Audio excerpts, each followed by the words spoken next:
Hey everybody, good to see you back once again. Really nothing to explain. The title and the thumbnail kind of says it all.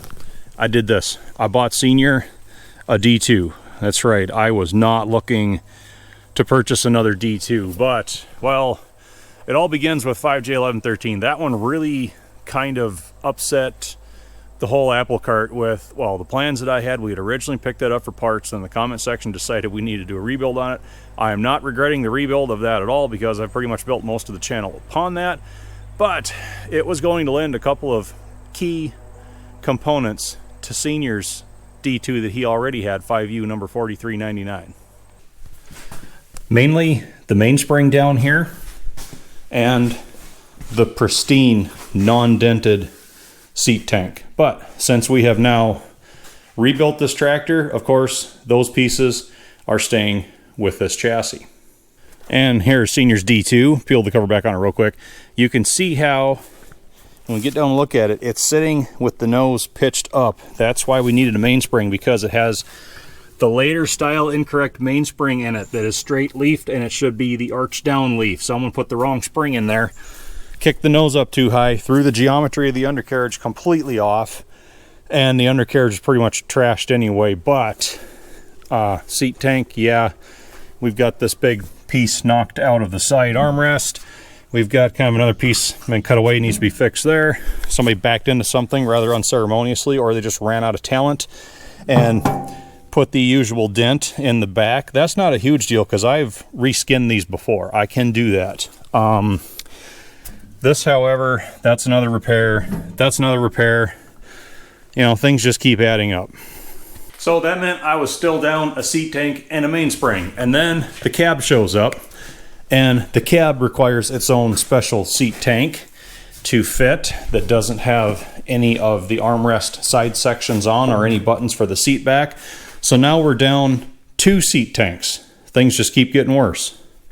So because I just keep ruining the plan and used 5J1113 for a rebuilder tractor, and now we don't have any of the parts that was going to make Senior's D2 a lot better, I really wasn't sure how I was going to source everything to not only get a better seat tank on his and a good mainspring in his, and parts, well, basically a seat tank that's worth cutting apart to suit the design that is necessary for that cab.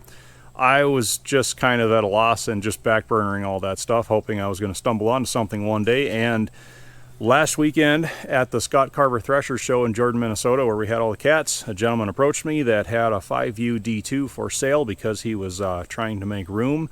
And it was another someday project that maybe was not going to be gotten to. So he showed me some pictures on his phone. It piqued my interest, came with a lot of extra parts, and this is what it was. So it is a 5U. It's a later series 5U than Senior's was. Let's go get a read on the serial number. Typical walk-around style. This is 5U 7968, which puts it square in 1951 model year production.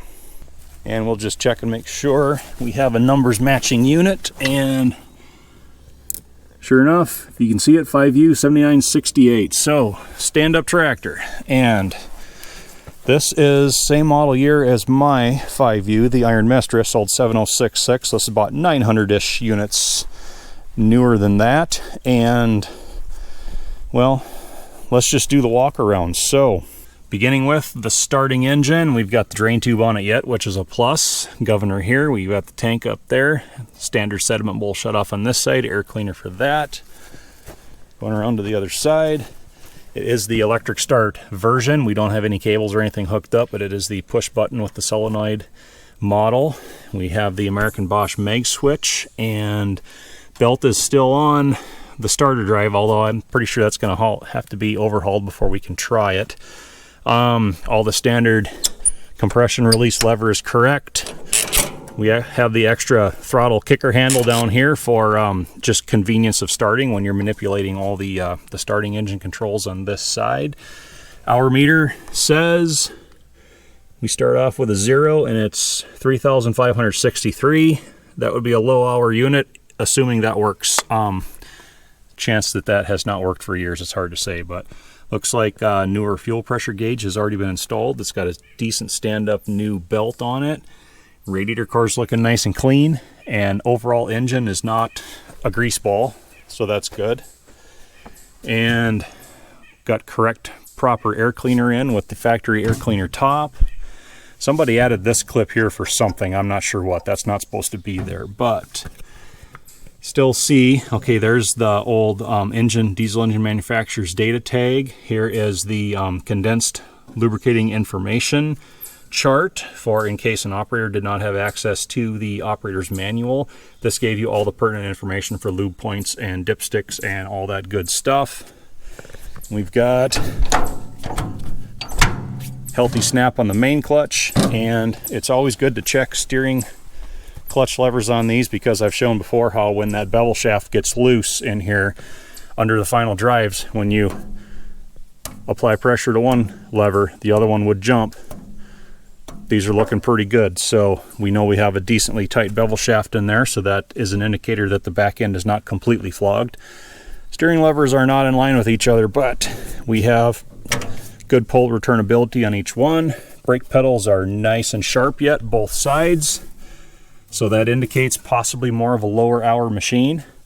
We've got new coolant temp gauge in it. We've already got a new oil pressure gauge in it. Dash light is in place. We've got a lever right there for rear mounted PTO. We do have a shield. I still haven't figured out why it's canted sideways like that. It's like it doesn't quite jive with the bolt hole pattern, but well, it's got the PTO shield in place. Drawbar swing plate looks good. Wear shoes under the drawbar yet. We even have a rather factory-ish looking drawbar pin. Holes are not flogged out. All good signs. Rear lights are in place. I do have another pair of these with brackets that were up on top of the radiator before he redid all that. Seat tank on this is without a dent. It needs some paint. Neat old Ziegler dealer decal on there. Kind of nice looking, but perfect seat tank. That was a huge selling item. The fenders look really, really good. Patent tag still looks good in place on the side of the seat box. We're not rusted down there on the seat pan. I mean, it's all, we've all got major pluses going so far. And we have the original generator on there yet. This is the style with the kind of the vented heavy rear cover. I like these grease fittings for lubricating the bearings in that. Voltage regulator is still in place. It's on all of the rubber isolated mounts yet. Pretty good bet that neither one of those are functioning right now, but the fact that it's all install clean in here, major plus. Radiator fan blades look good. This does have the oil cooler already removed and bypassed. All right, we've plugged the ports. I am going to check and make sure that the bypass spring has been removed from the oil filter base just to be sure, because when you plug those, you want to have that looping without having to overcome spring tension on that that check ball. But that's pretty easy to do. Everything's looking fairly clean up on top, and Cat 44 hydraulic unit on the front. Now this originally had the smaller Cat 41 agricultural unit on it, and the prior owner was in the process of, well, he stripped that 41 unit off with the lines, which I have, by the way. And down here, some still in the back of the truck, we have, well, there's a whole lot of stuff. So we've got two hydraulic units. There's a Cat 44 hydraulic unit that is on the D2 right now.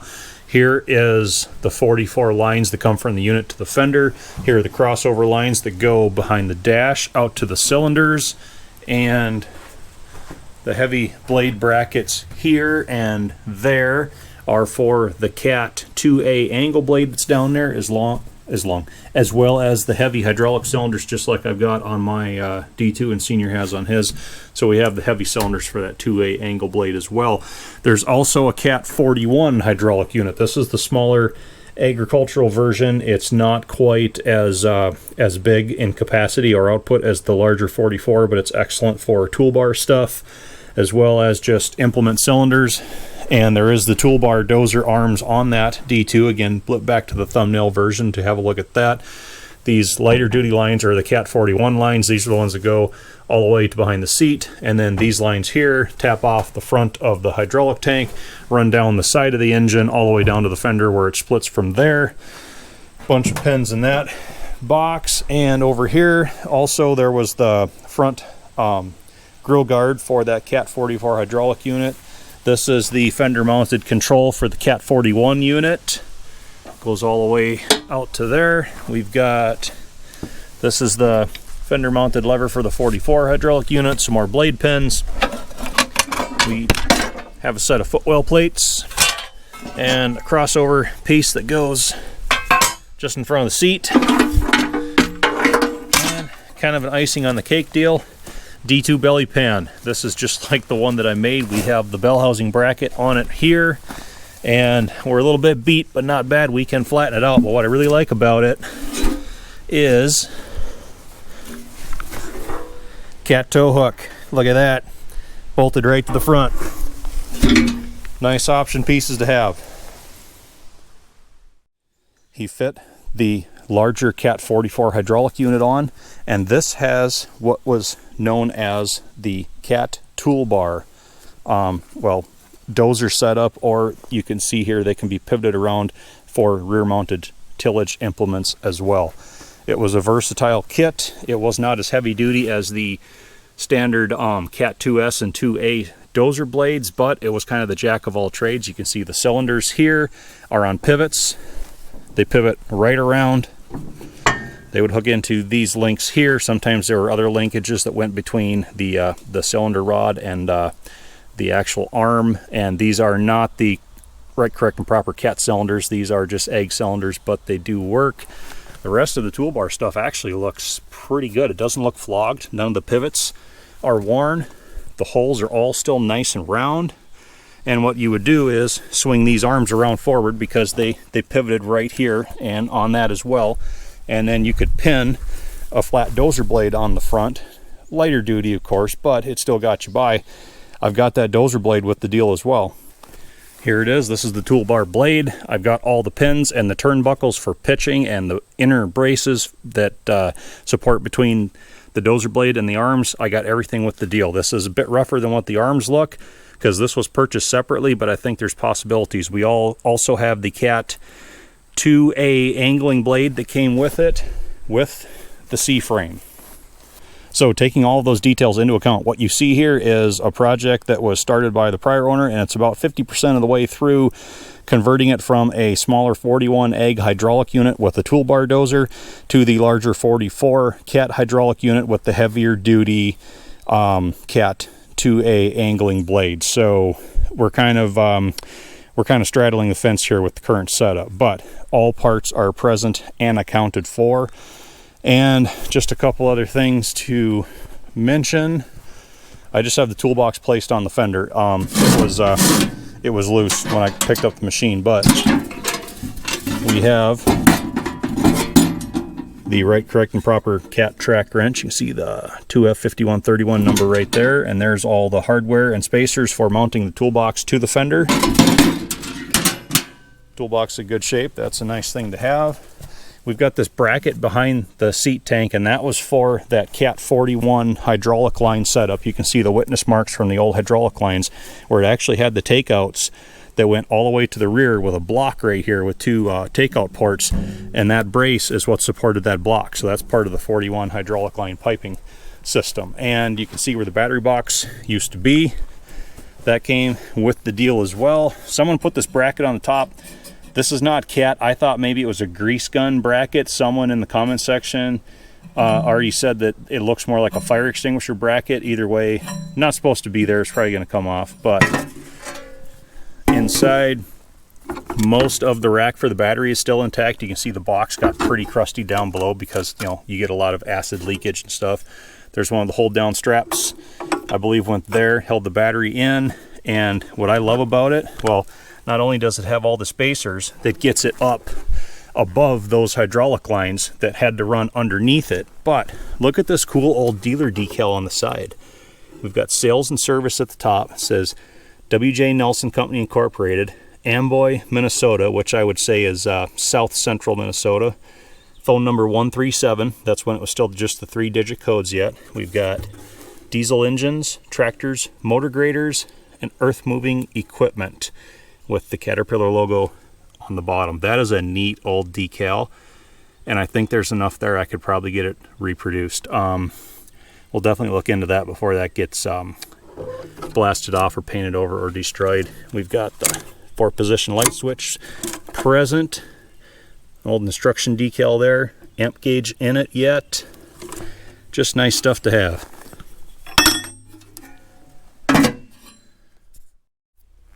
And finally now, assess undercarriage 16-inch wide grouser pads. We do not have snow holes torched in them yet, which I like to see. I don't like to see snow holes. I like the fact that they're not torched in them yet. That's what I'm saying. Grouser bars, good. They're not getting sharp on the edges, so that's all good. Sprockets looking excellent. Top carrier rollers in place. This one's worn. This one's basically just about ready to have holes in it. She's pretty well flogged out, but we've got stands and probably bearings and thrust washers inside. Rear dirt guard tin present at the back. Front ones are missing. Rails, they're getting short. We're at 100% worn on rail height, and you look at the stretch in the pins and bushings, plus the fact that we're allowed 3 inches exposed thread on the adjuster before you're basically out of threads to the point where you're going to start stripping threads. We're pretty dang close to the 3. Idler is getting a ways out on the frame, so I'd say pins and bushings are at least at the 100% worn spec as well. That's not a huge deal because I've come into basically 4 sets worth of brand new aftermarket Italian track chains. I can pop a link there. It's probably a members episode, but for the last few months I've been set good on cat track chains, so that really didn't bother me that much. Moving ahead to the idlers, these are the standard smaller egg idler. They measure only about 50% worn on the gauge, so we're going to go with it. They look like they're centered in the bearing caps yet. These are the later ones that have the grease seals.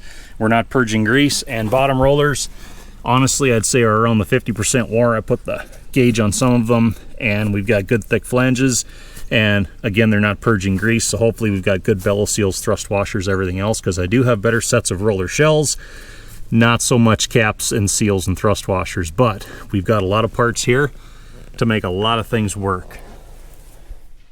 So that's a pretty comprehensive assessment of the entire tractor, plus most of the parts and pieces that came with it. And hood is just awesome. There's not a dent in it. You can see some of the Caterpillar, some of the diesel lettering left in there.